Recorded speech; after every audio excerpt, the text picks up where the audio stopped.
Je parlerai donc d'un sujet assez important, mais non seulement qui fait couler beaucoup d'encre des salives, et le plus souvent, les intellectuels, les Ivoiriens, euh, hésitent avant de s'y engager.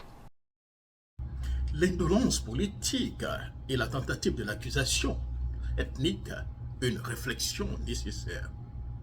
Il est donc regrettable de constater que certains leaders politiques, chers amis, après avoir échoué à gagner des élections internes dans un parti politique, se réfugient dans des accusations certainement faciles.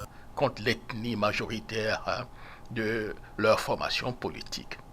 Cette tendance que j'ai qualifiée de baouléphobie, que ce soit au PDCI, RDA et surtout même au niveau même de la Côte d'Ivoire, mine donc la société ivoirienne depuis donc des décennies et reste de manière latente un poison pour la cohésion nationale en particulier au sein du PDCI RDA.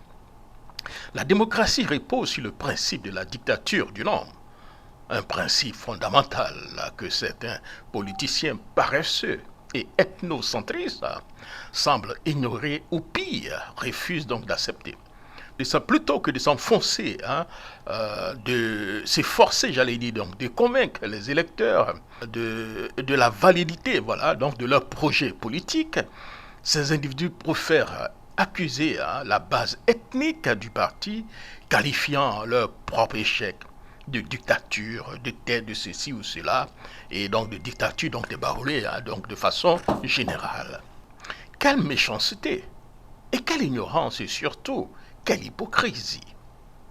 Dans le monde politique, chaque groupe ethnique s'identifie à un groupe, à un parti politique, en fonction donc de ses intérêts et vote en conséquence. Pourquoi alors blâmer l'ethnie qui constitue donc le ciment électoral d'un parti politique pour ses propres échecs? N'est-il pas évident dès le départ que cette base ethnique existait bien avant de s'y engager dans des années de militantisme et d'aspirer à des postes de leadership? Prenons donc l'exemple du RDR devenu RHDP. La majorité donc des militants viennent du Nord, parlent le Diola, sont musulmans. Si quelqu'un souhaite donc militer ou briguer la présidence donc de ce parti, il est impératif donc de faire ses devoirs, d'étudier ces dynamiques et donc de les intégrer donc dans sa stratégie politique.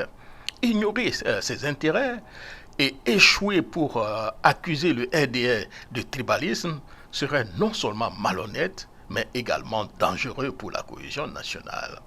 De même, un principe s'applique au PDCI-RDA où la majorité donc, des militants sont du centre et principalement baoulés, du FPI devenu PPACI dont les militants sont majoritairement issus du centre-ouest de la Côte d'Ivoire, principalement des BT, des DIDA, et en allant un peu plus loin, donc des Atiers, et donc de l'UDPCI avec sa base fortement concentrée à l'ouest du pays, le Letni Ouai. Il est donc impératif pour tout leader aspirant à diriger un parti politique de comprendre ces réalités ethniques et de les intégrer donc dans leur démarche politique.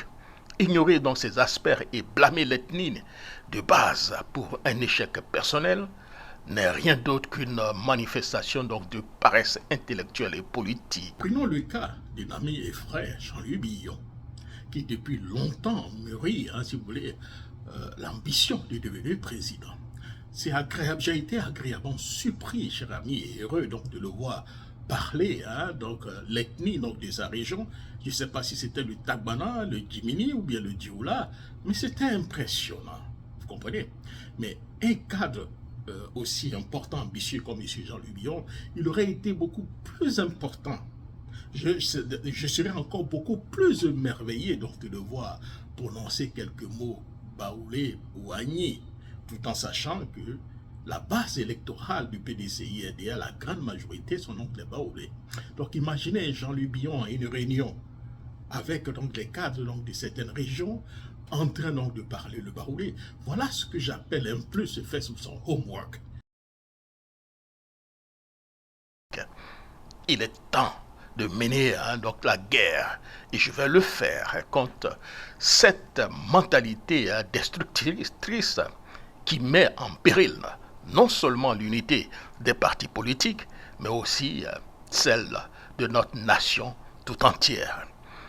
C'est donc mon billet, et vous l'avez senti, cher ami, dans ma voix.